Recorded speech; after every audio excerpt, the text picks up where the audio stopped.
It just started to catch fire in LA, not a headline, not a leak with a fancy graphic, just a quiet ripple that turns heads inside practice gyms and front offices. The kind of movement that doesn't ask for attention because it earns it. The kind that makes Western rivals check their personnel groups twice before dinner. Something is brewing around the Lakers' backcourt clean, simple, decisive, and if it lands. A few possessions every night start tilting purple and gold. Here's the deal for today's show. Plain and straight. We're going to break down why a specific guard archetype fixes two issues at once for the Lakers' point of attack defense and second side, spacing how that piece would slide into the rotation without stepping on established roles. What the scheme looks like in real minutes, what the money pathways are without blowing up flexibility, and what the risk profile is when the lights get playoff bright. No spoilers yet. I'm going to build the picture so that when we finally say the name, it just clicks. Before we get rolling, welcome to Lakers News Fan Report. If you're here because you like hearing basketball discussed like adults who actually watch the games, smash the like, hit subscribe, and ring the bell. We move fast, we stay honest, and we talk hoops the way it's played, not the way it trends. Let's ground this in identity. When the Lakers are themselves, the offense flows through Anthony Davis owning the middle of the floor and LeBron James organizing the rest. Everything else is about keeping the lanes clean, the reads simple, and the defense honest. That means the supporting cast has to play like oil in an engine, no friction, no extra noise, just the exact film you want on the gears so the stars can power the car. Where do the squeaks show up? Point of attack defense and low maintenance spacing. Too many possessions start with a guard turning the corner too cleanly, pulling help, and forcing rotations that end in scramble threes or foul trouble for a D. On the other end, there are stretches where the second side stalls because the corner shooter is a half-beat late relocating, or the catch and shoot isn't an automatic decision. Those little things look small in January. They end series in May. So the shopping list is short but strict. A guard who guards first action without help, shoots the corner three with no drama, and keeps the possession alive with one or two purposeful dribbles when chased off the line. He doesn't need the ball. He doesn't want headlines, but he helps everybody do their job. If the Lakers find that, you'll feel it before you can quantify it. LeBron's reads get quicker. AD's catches come with cleaner sight lines, and the weak side stops sagging with both feet. Money always matters. The front office has to keep pass open for bigger fish later, but that doesn't mean you pass on edges today.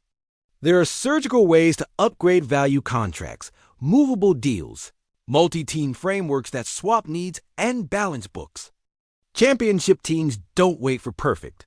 They stack good decisions that survive April. Context around the league. Guards who defend like they mean it and shoot like they've been in the gym don't sit on shelves.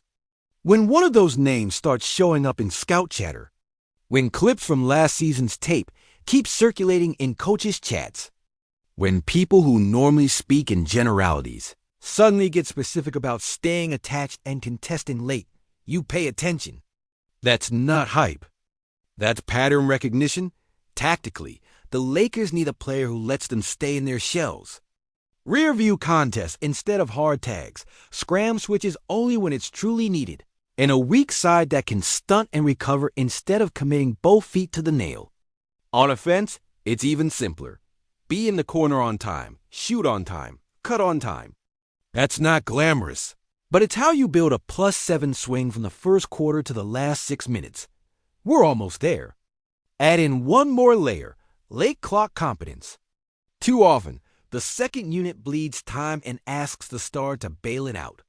Another guard who can catch, rip once, hit the pocket pass or the kick out, and then retreat to spacing without demanding a touch. That's a relief valve you feel in your shoulders as a coach. All right, here's the headline you came for. The word inside league circles is that the Lakers are moving on a very specific solution, bringing in Keon Ellis. Keon Ellis is the profile.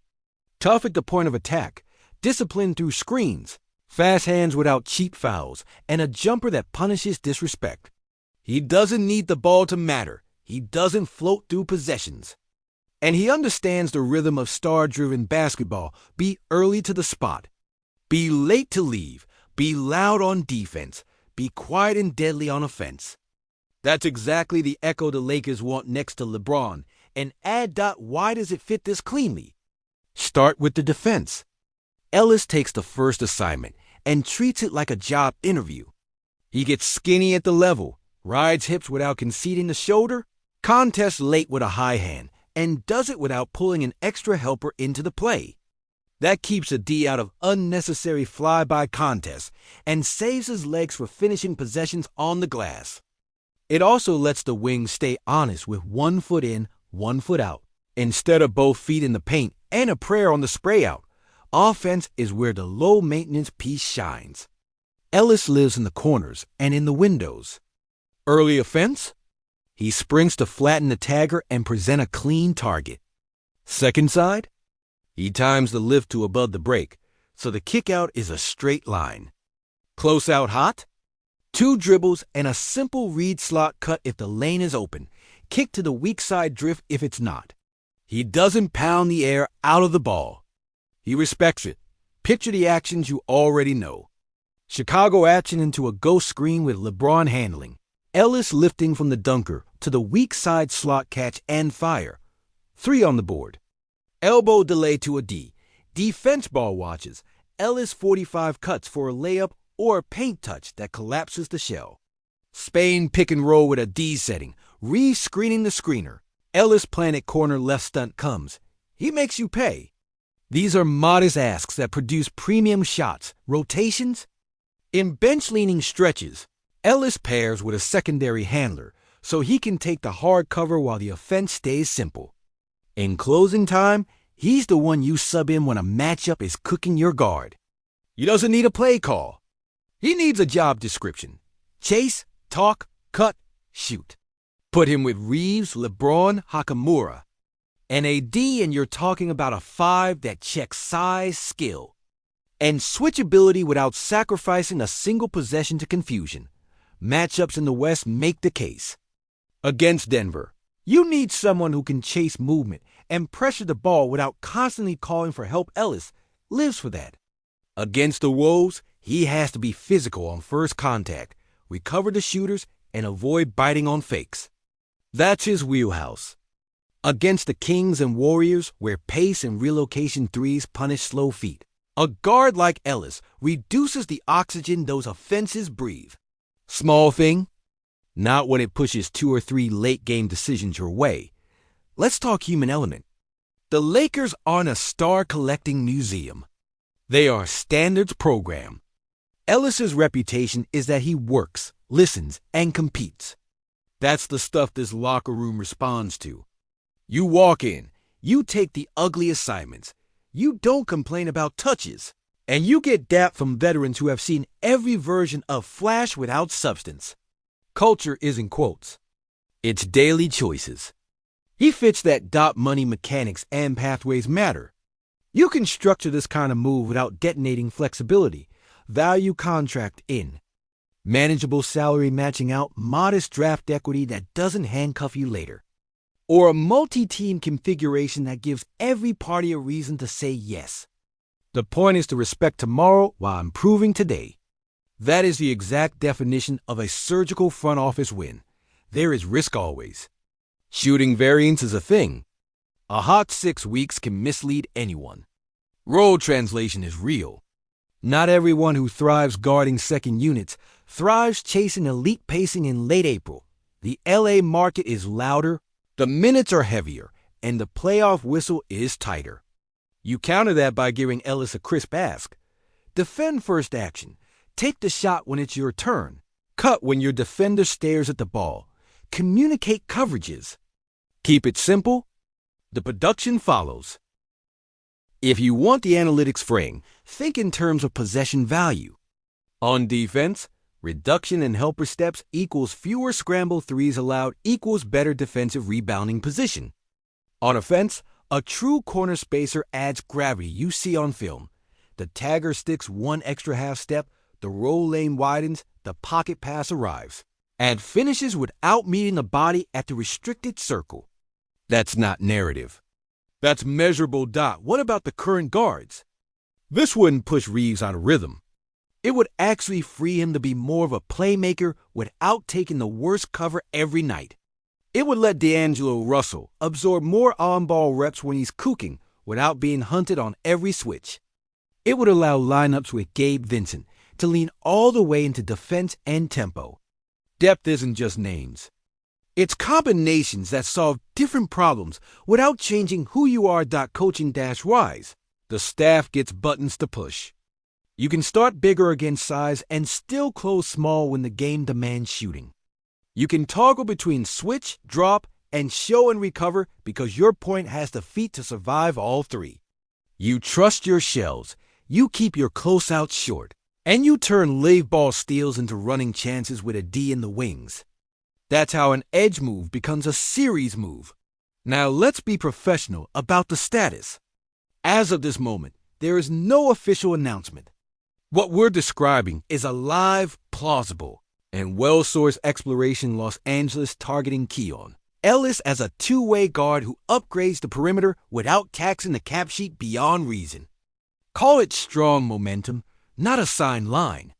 It passes the smell test on fit, finance, and timeline. But it is still a speculation until the pen hits paper. If and when it lands, imagine the first taste at crypto. First quarter, 2 stops in a row because the first action dies on the vine. LeBron walks it up. AD occupies the nail, kick to the corner bang. Third quarter, opponent tries to free their lead guard with a rescreen. Ellis rides it, forces a pickup, late clock heave, crowd lifts. Fourth quarter, closing 5 needs a stop. He chests up, funnels into a D, rebound secured, game over. That's the picture. If it doesn't land, the message still goes out across the league. The Lakers are shopping for habits, not headlines. They want pieces that make the hole cleaner, that make stars' lives easier, that translate when the pace slows and the blood pressure spikes. That in itself changes how teams game plan the Lakers and how agents think about slotting their clients. Next to LeBron and add. Zoom out one more time. Every champion collects a few possessions a night from guys who don't trend on social. A tag here, a corner 3 there, a deflection that saves 2 points, a cut that steals 2 more. Stack those and you win 52 instead of 47. In the playoffs, stack those and you take a 7-game coin flip and put your thumb on it. Keon Ellis is that kind of stacker. There's also the endurance game. Give a D2 fewer emergency rotations a night and he's fresher in the last 4 minutes. Give LeBron one more partner who sees the game in clean lines and he wastes fewer calories on rescue dribbles. You don't measure that in a box score. You feel it when your best players still have legs, when everyone else is gassed. What happens to the young guys? A move like this doesn't bury development. It clarifies it. Roles sharpen. The expectations in practice rise because every possession has someone on the floor who treats defense like a craft. The better the example, the better the reps, the better the growth curve. Iron meet iron. So where does this leave us today? Right in the sweet spot. A highly logical target, a set of pathways that make sense, and a coaching roster ecosystem that would maximize the addition. We're not selling you certainty. We're laying out the road and telling you the car is warmed up. If you listen to how the Lakers want to play, Ellis sounds like an answer they've been circling for a while. Your turn. Would you greenlight a move for a low-usage, high-defense guard if the cost is a small contract and modest draft equity? Do you see him closing games next to Reeves, LeBron, Hachimura, and AD? Or do you prefer a bigger wing even if the shot is streakier? Where is your line on price?